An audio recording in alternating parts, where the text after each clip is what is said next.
বিসমিল্লাহির রহমানির রহিম। আজকে আমরা 13 ইঞ্চি ফ্লোর ক্লিনারটি এখন স্টার্ট করব। 13 ইঞ্চি ফ্লোর ক্লিনার আমাদের কাছে খুব সুলভ মূল্যে পাওয়া যায় এবং কি 17 ইঞ্চি ফ্লোর ক্লিনারগুলো পাওয়া যায় আমাদের কাছে।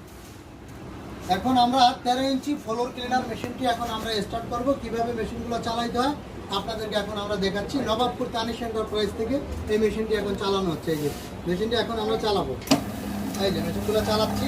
এই যে মেশিনটা ব্রাশিং করতেছে। যখন আপনি চালাবেন এভাবে ব্রাশিং করতে হবে। এই হাইটে আপনি ব্রাশিং করতে পারবেন। আপনার কার্পেটও আপনি ব্রাশিং করতে পারবেন। তারপর হইলো আপনি ফ্লোর, টাইলস বিভিন্ন জায়গায় আপনি ব্রাশিং করে নিতে পারবেন। এই যে এভাবে ব্রাশিংগুলো করবেন। মেশিনটা আপনার হাতের উপরে ভর থাকবে, সম্পূর্ণ হাতের উপরে। পিছনে দুইটা হুইল রয়েছে, আপনি হুইল দিয়ে ধাক্কা ধাক্কা নিয়ে যেতে পারবেন। একদম সুলভ মূল্যে পাওয়া যাচ্ছে নবাবপুর তানিশ এন্টারপ্রাইজ এই মেশিনটা। বিসমিল্লাহির রহমানির রহিম। আজকে আমরা 13 ইঞ্চি ফ্লোর ক্লিনারটি এখন স্টার্ট করব। 13 ইঞ্চি ফ্লোর ক্লিনার আমাদের কাছে খুব সুলভ মূল্যে পাওয়া যায় এবং কি